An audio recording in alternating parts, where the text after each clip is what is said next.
सियावर रामचंद्र की जय। श्री रामानंद भगवान की जय। श्री राधे राधे। भक्तों, वेदव्यास जी महाराज ने ब्रह्म सूत्र में प्रारंभ में ही कह दिया है, अथातो ब्रह्म जिज्ञासा, अर्थात ब्रह्म की प्राप्ति, ब्रह्म का अनुभव जिज्ञासा से प्रारंभ होता है। जिज्ञासा जितनी तीव्र होती है उतना ही जल्दी काम होता है। उसी को मुमुक्षा कहा गया है। उसी को बाद में विरह का रूप धारण कर लेने पर मिलन की तीव्र उत्कंठा, प्रेम, अनुराग, ये सब नाम दिए गए। जिस भाग्यशाली जीव के अंदर यह उत्पन्न हो जाता है ब्रह्म की जिज्ञासा, अर्थात भगवान से मिलन की छटपटाहट, वो बहुत ही पुण्यात्मा जीव होता है।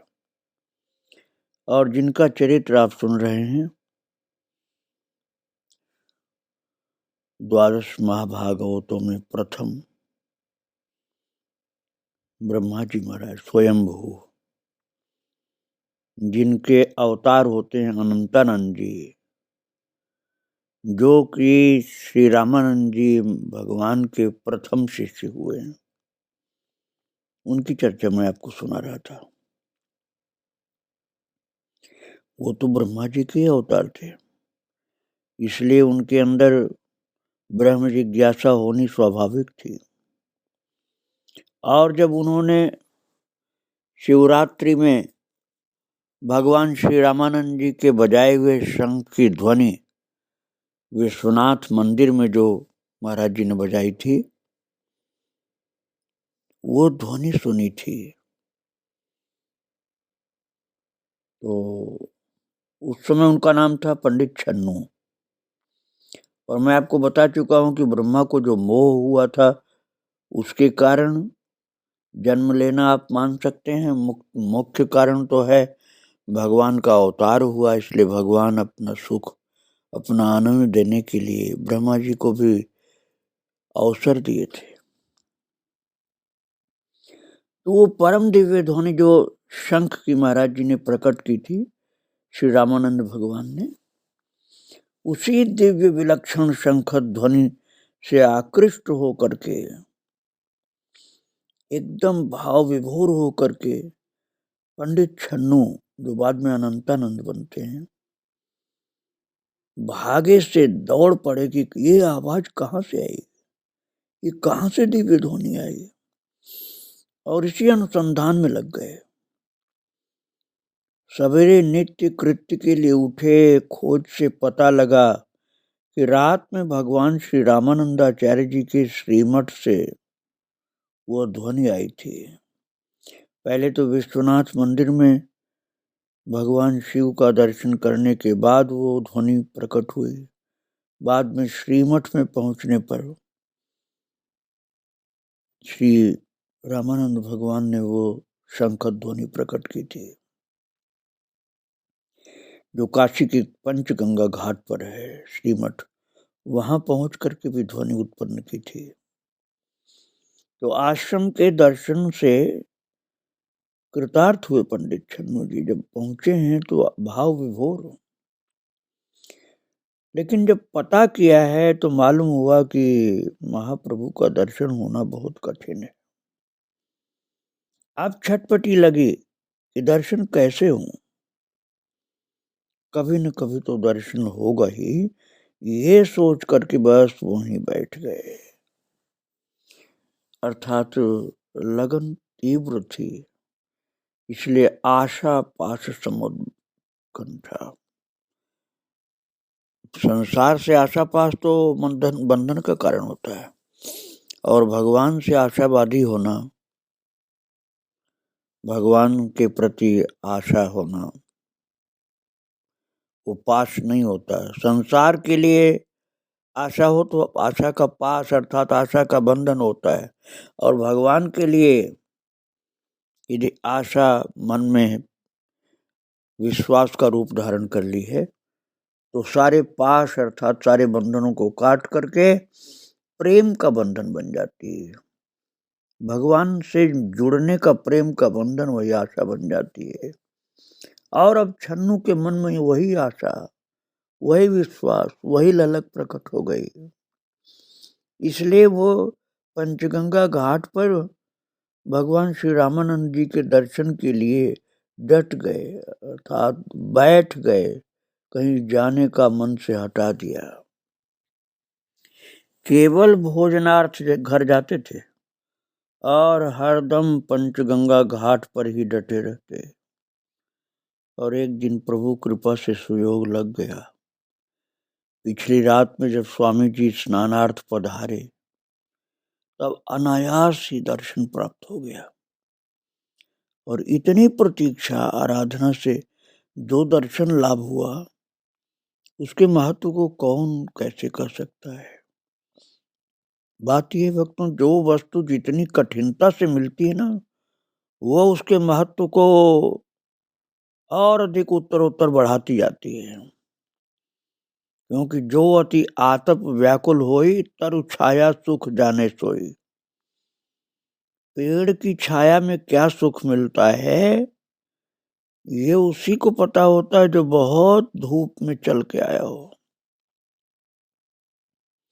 बहुत धूप में जो चल के आया हो, तपा हुआ, उसी को पेड़ की छाया शीतल लगती है, उसका सुख मिल पाता है। अर्थात व्याकुलता जितनी ज्यादा होती है, उतना ही उपलब्धि का आनंद मिलता है। पंडित जी की दशा अनिर्वचनीय हो गई थी, पंडित छन्नू जी की। और प्रेम विह्वल हो चरणों में लौट करके, भगवान श्री रामानंद के चरणों में लौट कर पदरज माथे में लगाया। विह्वलता ने प्रार्थना करने की शक्ति को पहले से ही हरण कर लिया था। उस शोभा धाम की ओर टकटकी बंध गई थी। अंतर्यामी स्वामी जी उनके मन की अस्वस्थ वेदना और कल्पना सब जान गए। आज्ञा हुई, आश्रम पर झाड़ू लगाया करो। जब उन्होंने पूछा ना महाराज जी ने, स्वामी रामानंदाचार्य जी ने, कि क्या चाहते हो बोलो, तो बोले, छन्नू पंडित बोले, केवल श्री चरणों की सेवा और कुछ नहीं। तो महाराज जी ने कहा, आश्रम पर झाड़ू लगाया करो, इसी से तुमको सेवा प्राप्त होती जाएगी। और छन्नू पंडित को आधार मिल गया आश्रम में रहने का, श्रीमठ में आधार मिल गया रहने का, कि उनको झाड़ू की सेवा मिल गई।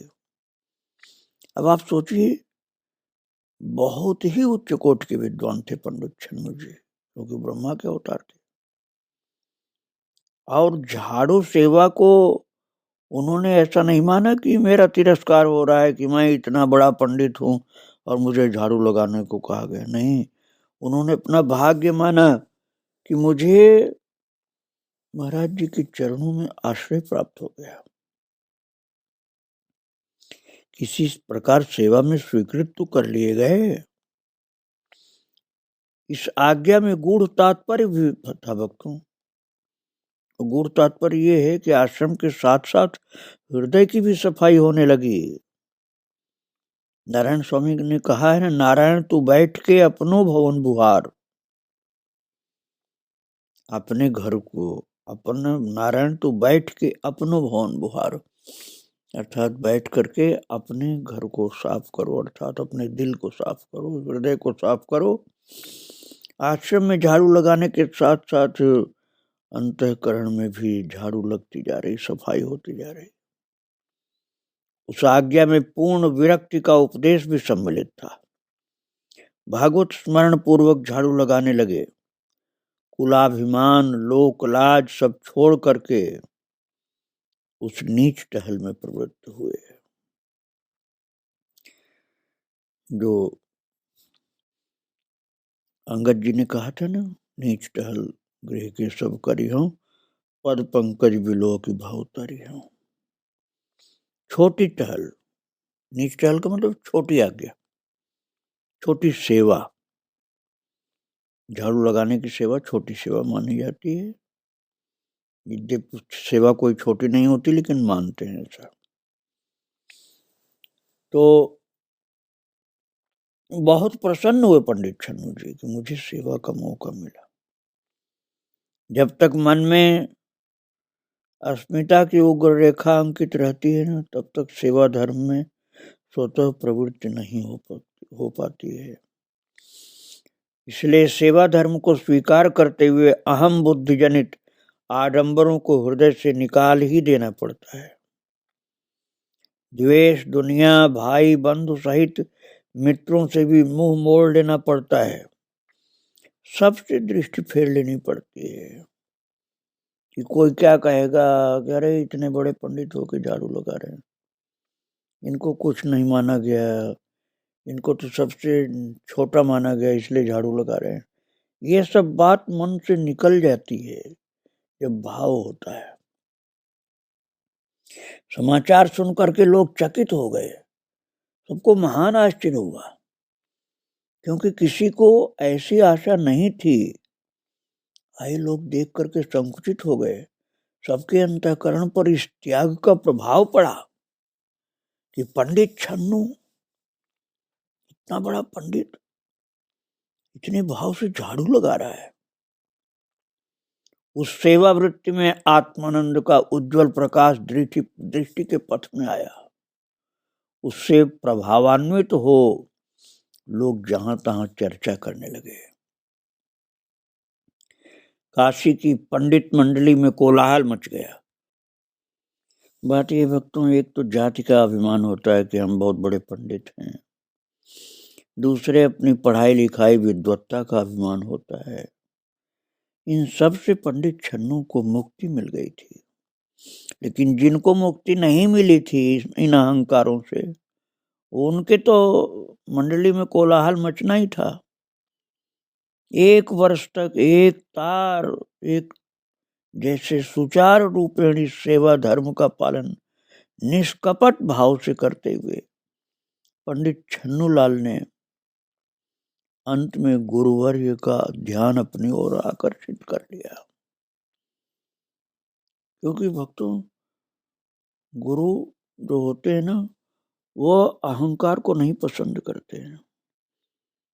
और कई शिष्य तो महाराज अहंकार में ही डूबे रहते हैं, तो गुरु कैसे उनके ऊपर कृपा करे। अहंकार मुक्त होना जरूरी है। और छन्नूलाल की झाड़ू सेवा, जिसको वृंदावन में सोहनी सेवा कहते हैं, उसने गुरुदेव का ध्यान अपनी ओर खींचा। रहनी सहनी से संतुष्ट होकर के आचार्य ने दीक्षा दे करके उन्हें कृतार्थ किया। इस गतिविधि से बात अच्छी तरह स्पष्ट हो गई कि जब तक अभिमान का चिन्ह मात्र भी हृदय में रहता है, तब तक वो परमार्थ दीक्षा का अधिकारी नहीं हो सकता है। वैष्णवी दीक्षा से नया जन्म हो जाता है। अतः अच्युत गोत्रीय नाम की आवश्यकता होती है। ये तदर्थ गुरुवर्य ने पंच संस्कार के समय पंडित छन्नूलाल का नाम रख दिया अनंतानंद। अनंतानंद जी गुरु रूप में स्वयं भगवान की सेवा प्राप्त कर लिए, क्योंकि साक्षात भगवान ही उनके गुरुदेव थे। स्वामी रामानंद जी महाराज राम जी ही थे। कितने भाग्यशाली थे अनंतानंद जी कि साक्षात भगवान ही गुरु रूप में प्राप्त हो गए। साक्षात भगवान को गुरु रूप में प्राप्त करके धर्म के तत्व को समझकर अब और भी तत्परता के साथ सब प्रकार की सेवा करने लगे। ऐसा नहीं कि मैं सबसे बड़ा शिष्य हूं तो मैं कोई सेवा नहीं करूंगा। इन्होंने झाड़ू के अतिरिक्त ठाकुर जी की रसोई, पूजा, गुरुवर्य की संपूर्ण सेवा एवं आश्रम पर आने वालों का सत्कार आज सभी भार उठा लिया। सब जिम्मेदारी के साथ संभाल लिए सेवा। मन वचन कर्म से सब सेवा करते हुए न तो शरीर में कभी भी कोई रोग व्रण हुआ, न कोई मानसिक विषाद हुआ। भक्तों, कितने उच्च कोटि के महान शिष्य थे अनंतानंद जी महाराज कि कभी किसी वाद विवाद में प्रवृत्त नहीं हुए, न कोई संशय उत्पन्न हुआ कभी, न श्रद्धा में कभी कोई कमी आने पाई। यही सब गड़बड़ी होती है भक्तों कि वाद विवाद में शिष्य पड़ जाते हैं, मन में संशय उत्पन्न हो जाता है, श्रद्धा में कमी आने लगती है, तमाम प्रकार के संदेह हो जाते हैं। इन सब विकारों से मुक्त कोई आलस्य नहीं, कोई अकर्मण्यता नहीं, रात दिन गुरु सेवा में समर्पित थे।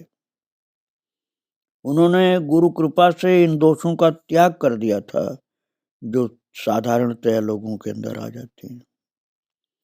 सेवा में प्रवृत्त होकर अपना स्वातंत्र ही मिटा दिया था उन्होंने। बात यह है कि शिष्य लोग अपनी स्वतंत्र सत्ता चाहने लग जाते हैं कि हमारा एक पृथक महत्व हो। वो सब उनके मन से पता नहीं कितने दूर चला गया कि कभी लौट के नहीं आया। थोड़ा भी अवकाश मिलने पर एकांत में बैठ करके स्मरण ध्यान में निजानंद में लीन हो जाते थे। ऐसा क्यों न हो जिसकी कुंडलिनी शक्ति एक बार शंख ध्वनि सुनकर जागृत हो गई थी और वो पिपीलिका ज्ञान का अनुभव करती हुई शरीर व्यापिनी सुषुम्ना नाड़ी में प्रवेश करके संपूर्ण चक्रों को भेद कर सहस्रार में पहुंच गई थी। उसके लिए आत्मस्थ होना कौन विशेष बात थी। और जब प्रमादी मन आत्म रूप में विलीन हो गया, प्रमाद का मुख्य कारण तो मन की गड़बड़ी होती है ना, और वो प्रमादी मन जो था आत्म रूप में विलीन हो गया, तब भावजनित सब मोह मिट गए। वो बिना किसी साधन के ही गुरु प्रसाद से सिद्धावस्था को प्राप्त कर जीवन मुक्त हो गए। जागृत अवस्था में तुरैया का आनंद लेने लगे। ये विशेष कृपा भक्ति में ही हो सकती भक्तों। योग मार्ग में, ज्ञान मार्ग में तो तुरैयावस्था में पहुंचने तक तो जागृत स्वप्न सुषुप्ति ये सब हट जाते हैं, लेकिन भक्ति में विशेषता है कि जागृत अवस्था में तुरैया का आनंद ले रहे थे। एक बार दोपहरी में आकाश मार्ग से सिद्ध लोग आश्रम पर आए। उनका स्वागत उसी ढंग से किया। अधर में ही सबके लिए आसन देकर स्वयं कमंडल में जल लेकर उनके पद प्रक्षालन के लिए अधर में ही खड़े हो गए। गुरु कृपा से इतनी शक्ति हो गई थी। भगवान रामानंदाचार्य के चरित्र में मैं इन बातों को सुनाऊंगा जरूर, किंतु अभी तो मैं अनंतानंदाचार्य जी महाराज जो प्रथम मुख्य शिष्य हुए उनके चरित्र में भी इन बातों को आपको बता रहा हूं कि अनंतानंद जी महाराज अधर में अर्थात आकाश में ही खड़े हो गए, सिद्धों को आसन देने के लिए, जल लेकर के पिलाने के लिए, और सबके चरण धो धो करके अधरस्थ आसन पर अर्थात आकाश के आसन पर ही बैठा दिया। और इस कृत्य ने उन सिद्धों को चकित कर दिया। बाद में और जो शिष्य होते हैं महाराज जी के, जैसे नरहरियानंद जी, योगानंद जी, उन लोगों की दीक्षा और परीक्षा के समय भी गिरते गिरते बचाया था। ये सब साधारण बातें नहीं है। उस देव दुर्लभ तुरीयावस्था में पहुंचे हुए संत ही ऐसा करते हैं और कर सकते हैं। शिशुपन में कबीर जी की रक्षा भी अनंतानंद जी ने ठीक समय पर की थी। जो उस समय वो कुछ खाते पीते नहीं थे, तो मोचनी बूटी दौड़ करके ले आए और पहुंचाए थे। बड़ा कठिन समय था।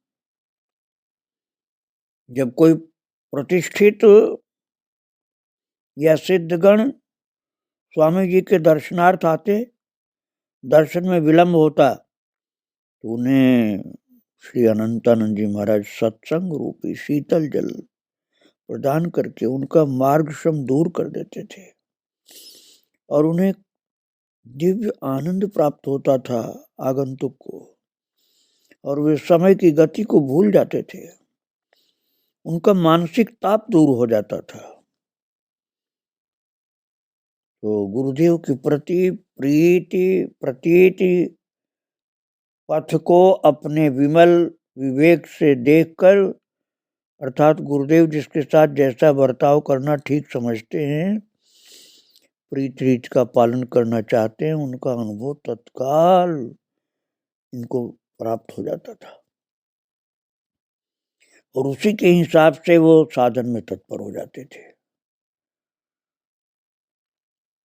समझ जाते थे गुरुदेव की क्या इच्छा है।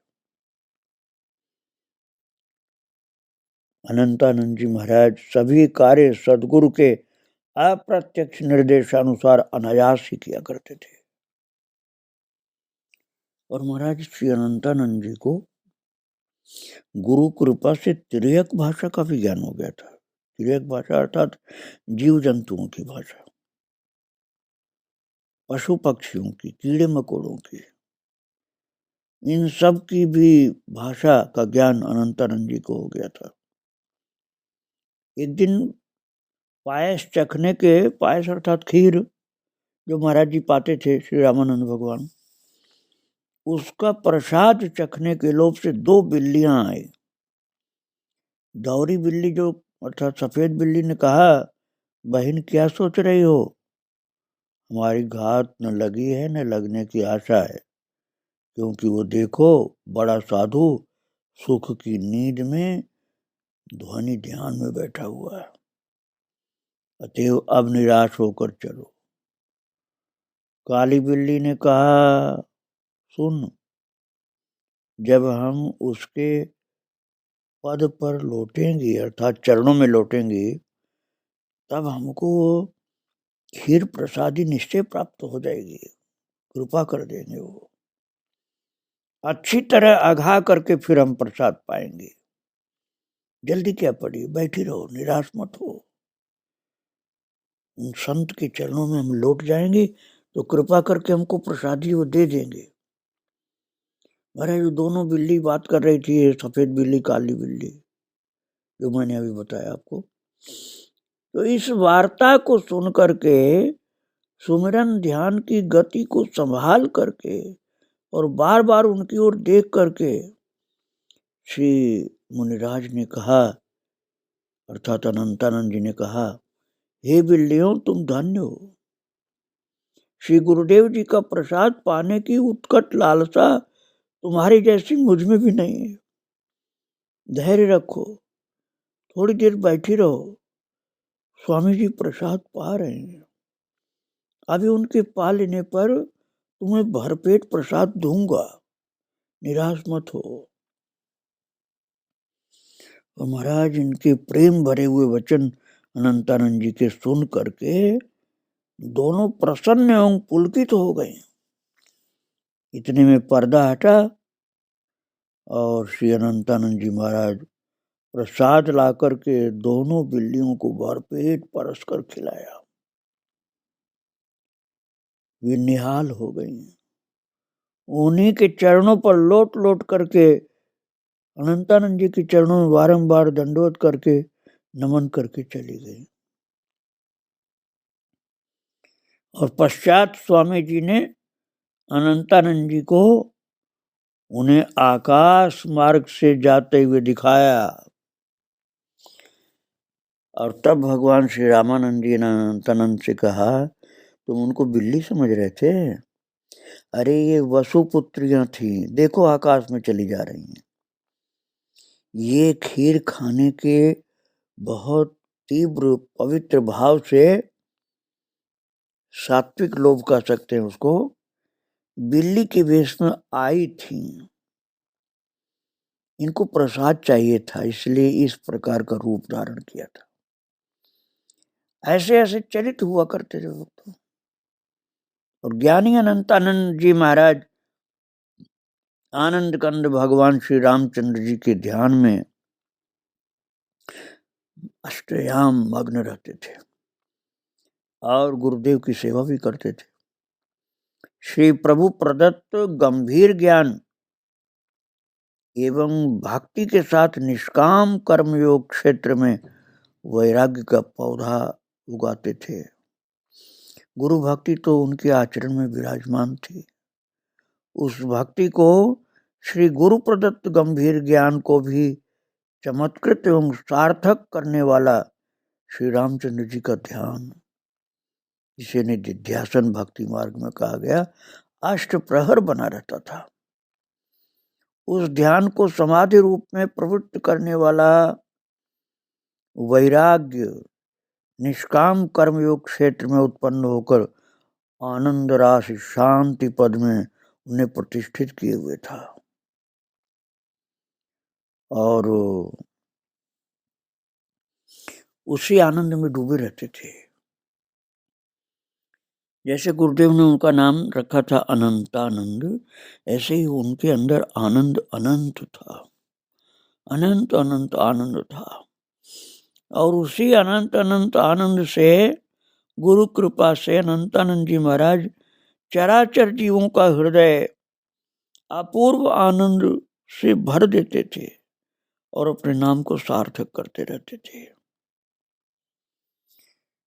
श्री महाराज जी के मंगलमय चरित्र में प्रथम मुख्य शिष्य अनंतानंद जी के चरित्र को आप श्रवण कर रहे हैं। आगे इनके चरित्र को और आप श्रवण करेंगे। आज महाराज जी को प्रणाम करके यहीं विराम दे रहा हूँ। श्री राधे राधे, जय श्री राधे राधे। सियावर रामचंद्र की जय। श्री रामानंद भगवान की जय।